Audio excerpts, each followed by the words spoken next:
Hi, it's Dr. Crone. Welcome to our video on religion and politics. To start with, it's important to consider what we mean by the term religion.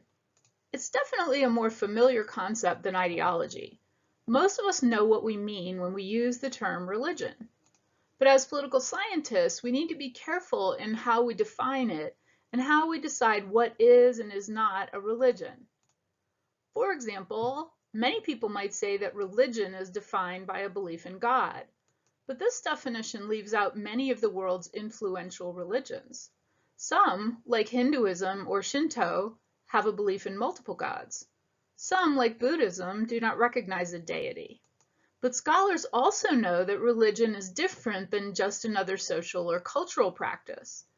Today's political scientists usually define religion using the term transcendence, or a transcendent force, to describe what followers believe in. Thus, our textbook calls religion a cultural system or set of beliefs and organizations that are oriented toward the transcendent.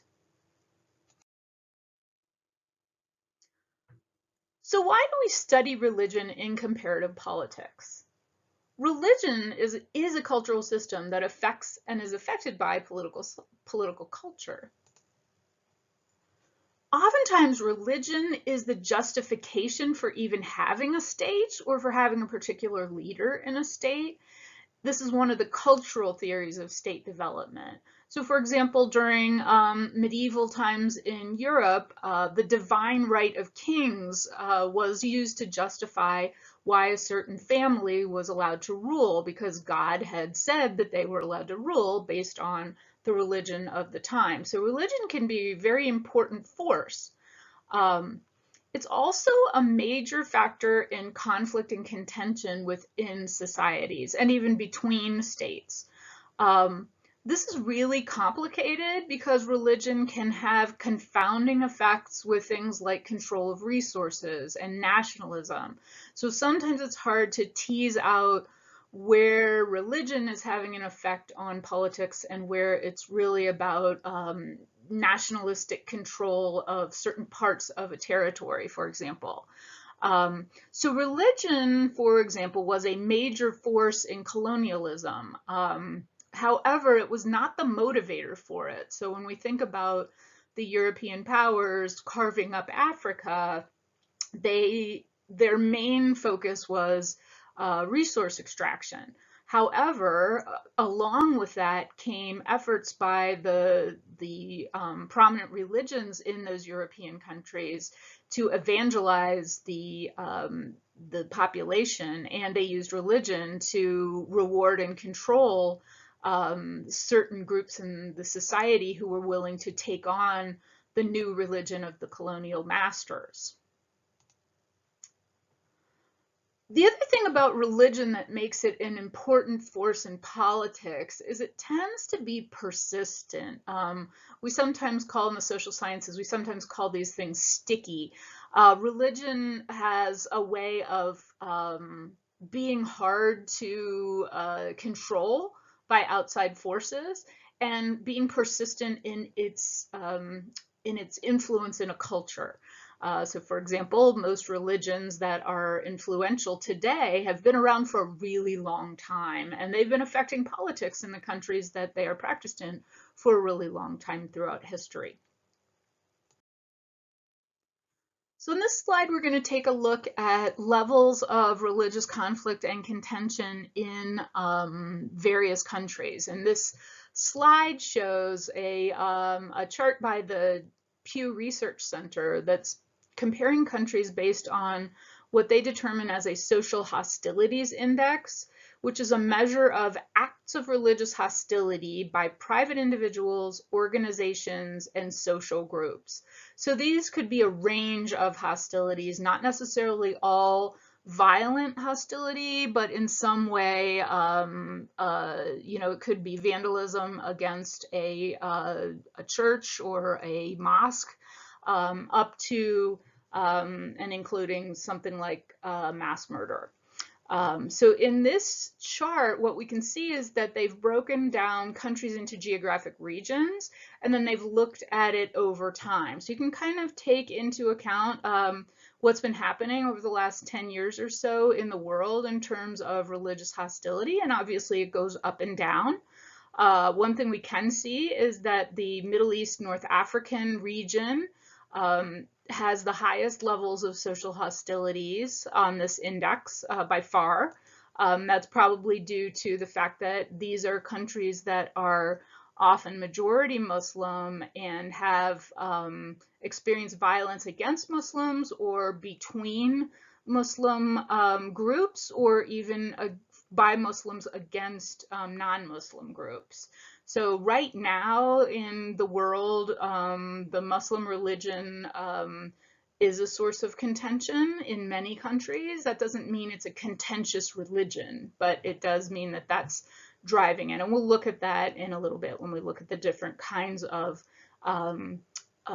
religious contention in various religions. So not calling out the Islamic religion by any means as contentious or violent, but just pointing this out. Certainly there are no religions that are inherently violent or inherently contentious. However, many times religions of various kinds have been used that way, and over time they change. Another interesting thing you can see here is that Sub-Saharan Africa and the Americas, where Christianity is dominant, both have had over the last 10 years relatively low levels of religious contention, but both of them have seen a rise in religious contention. And we see that as well in Europe. So, and those are the more sort of majority Christian areas of the world. So that's also an interesting thing that's going on these days as the world has in some ways become more religiously contentious, or parts of the world have in just the last few years. So religious conflict in politics is driven by two things. One is cleavages between religions. So religions that have historical animosity towards each other, or within major religions. Both Christianity and Islam, for example, Judaism, have conflict that sometimes pours into social contention within them, within branches of them. So let's look at some of the prominent religious cleavages of the day. First, conflict between Christianity and Islam is ancient. It goes back at least over 1,000 years to the time of the Crusades. And that's another example of, religion getting confounded with the battles over scarce resources, because the Crusades were ostensibly about religion, but they mostly were about different groups of people battling for territory in both what's now considered the Middle East and what is now considered Eastern Europe. And so we had both Muslim Islamic states that were fighting for territory, and Christian states that were also fighting for territory. And that conflict has been going on for a really long time. And often religion can be used to justify those kinds of conflicts over resources. So this Christianity-Islam cleavage was also very active during colonial conquest. So especially during the 1800s and 1900s, when the European powers were conquering parts of Africa and Asia, and that allowed those Christian countries to allow Christian missionaries to become active in those states. And particularly in Africa, North Africa, or sort of middle Africa, right on the line around the Sahara Desert, you see a lot of countries that suffered from having first been conquered by Islamic forces and having Islam be the major religion of the country, and then having the colonial powers coming in and sort of worsening any kind of religious cleavage that was already there by by sort of promoting Christianity. And Christianity, unlike the other major religions of the world, is inherently evangelical, meaning that part of the practice of that religion is to get more followers. And so that evangelical part of Christianity, the belief that non-believers should be converted, sowed a lot of the seeds of today's religious conflict. And we see that in countries, especially countries like Nigeria. So another one of the religious cleavages that we see that affects a lot of states is the divide between two branches of Islam, the Sunni and Shia branches of Islam. Again, that is an ancient cleavage, and it's still relevant within many Muslim countries today and between certain Muslim countries, between countries that are majority Sunni or majority Shia. I've included, I'm certainly not an expert on that at all, but I have included a video on Blackboard if you want to know more about the Sunni-Shia divide in Islam. If you're not familiar with that, certainly take advantage of that video to help you understand it. And then finally, Christianity, like Islam, is also split into two contentious wings. One wing is what they call Catholic, meaning Roman Catholic, or Orthodox, Greek or Eastern Orthodox, Russian Orthodox. Those are all in one group that's considered one wing of the Christian religion. And then the other wing is called the Protestant wing. And the Protestant wing broke off from Roman Catholicism, which is the more traditional of the two wings, in the 1600s. And that led to conflicts all over Europe, and particularly in England, where there was, years and almost a century of civil war between Catholics and Protestants. And so it was an extremely violent and prominent religious cleavage, but has not been as active in kind of the last 100 years or so, with the exception, one important exception, being Northern Ireland. So Northern Ireland is the part of the island of Ireland that belongs to the United Kingdom. And that Catholic versus Protestant divide was very prominent and violent from the 1960s until really for over 30 years, until 1998, when those two sides did sign a peace accord. So this picture here is a picture of what happened in Belfast, which bore the brunt of it. That's a city in Northern Ireland during that time. So I just want to re-emphasize that despite the fact that religion has great potential for creating political conflict, the vast majority of religious practitioners of all of these religions are peaceful and live without violence. Political violence is not the norm among religious believers.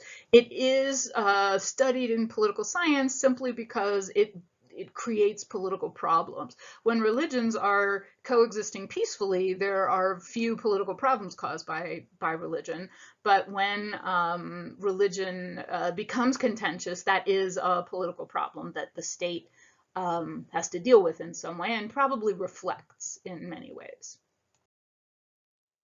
So let's pause here for application. Think about the country that you're studying. Take a break and find out, just Google, find out what religions are prominent in your country. Make a list of those to post on the discussion board. And as you're listening to the rest of the lecture, think about what we're about to hear might relate to these religions in your country, because we're going to look at 3 different kinds of relationships that are possible between religion and the state.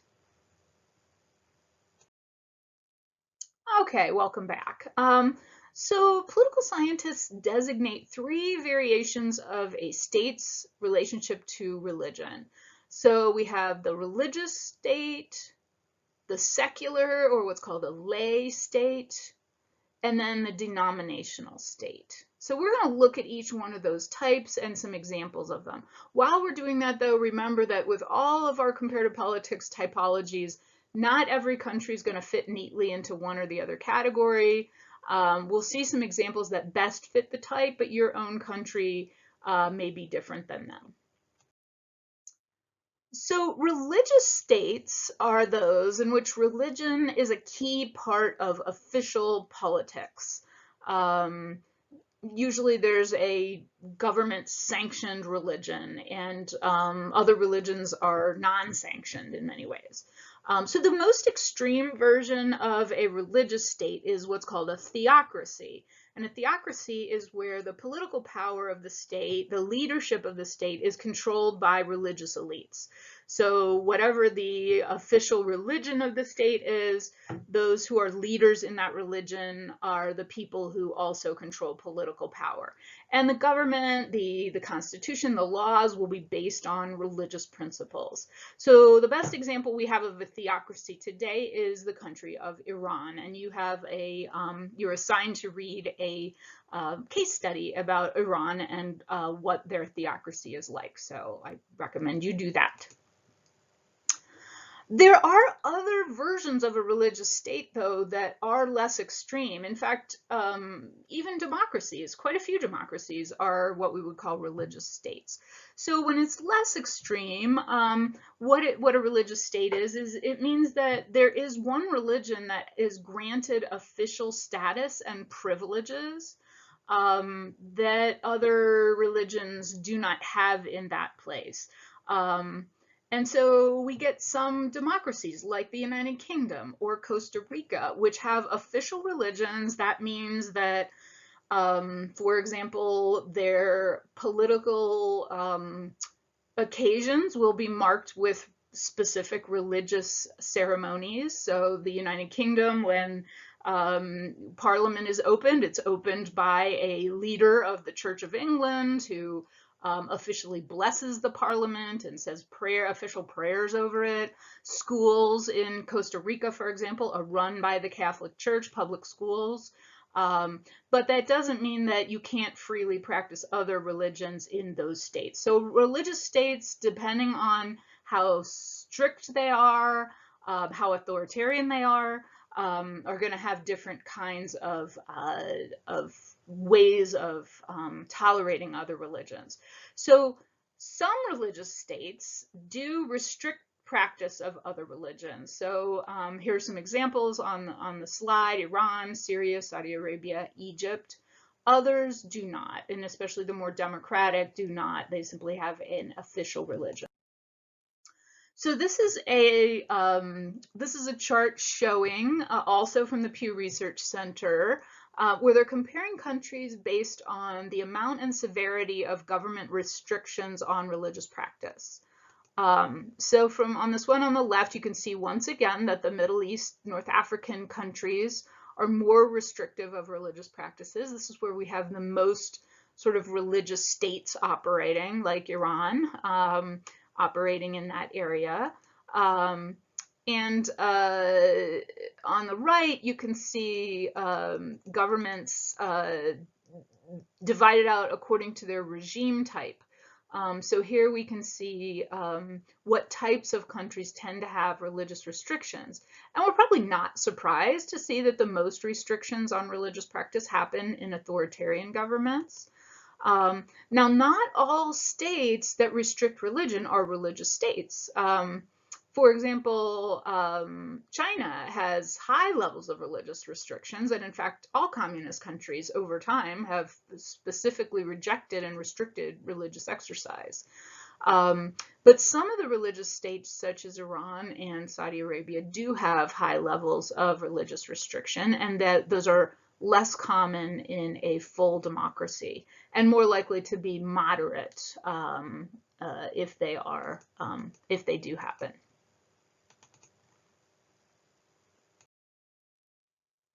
So the next variety of state is the secular or lay state. And by the way, the term lay here is used, It's used actually in a variety of religions to distinguish between sort of ordinary practitioners of the religion, who are often called lay people or the laity, and ordained ministers of a religion, who are usually referred to as clergy. So a lay state then is the opposite of a religious state. A lay state is one that establishes a formal separation of religion and public life. So not just religion and politics, but religion and public life. So they have a separation of church and state, meaning that the church does, or the state does not distinguish between religions, does not officially sanction one over another. However, it goes much more deeper than that to have an actual secular or lay state. So in a secular state, religion is limited to being an entirely private matter, and public displays of religion or religiosity may be limited by law. So in other words, in a secular state, you might not be allowed to, on your own private land, display a cross or a Torah or something like that in a public way. It's considered to be private. So you can't have a religious statue sitting outside, for example, in many of these states. Different laws, different states have different kinds of laws. France is probably the most classic example of a secular or lay state, and we're going to look deeper at that. There are quite a few countries in Latin America that have chosen the lay state, and most communist countries, China especially, are overtly lay states or secular states. So let's look at France, because they're a very interesting example, because they are a relatively free democracy, but yet they have quite a few religious restrictions. So France even has a term for what they call their state, which is a laïcité, and this describes the French principle that there should be no connection, that religion should be entirely private. So the French Constitution, here's a quote from it: "It prevents anyone from advancing religious beliefs in order to abstain from the common rules on relations between individuals and public entities." So for example, we see some of the things that in France they have. We'll see that in a minute. But for example, you would not be able to say, well, I can't work on a Sunday because that's my religious holiday. If other people at your job work on Sunday, you'd be required to work that day. You're not allowed to say, I have religious beliefs that make me be treated differently in the public sphere. The roots of this sort of very strong feeling of the need for only private religion really are in the fact that France was during medieval times, France was a religious state, and the Catholic Church was completely wound up in their oppressive, authoritarian oligarchy that they had. So the church and the nobility in France were corrupt, and they were very powerful and kept the middle class and the peasants, quote, in their place. And so the French Revolution really revolted not only against the political structure, but also against the Catholic Church. And so in France, how this has turned out is that you can't do what's called, quote, ostentatious religious display in public. And so in recent times, that has led to a ban on Muslim women wearing the hijab in public. It's led to a ban on overly long skirts in school, which was targeted at Muslim students who were female students who were wearing the modest floor-length skirts. And you can't wear those in French public schools. A ban on wearing, it's not just against Muslims, so a ban on wearing a large or ostentatious cross, note of the Christian religion, or the Jewish kippah, which is the skull cap worn by many Jewish males, skull, a prayer cap.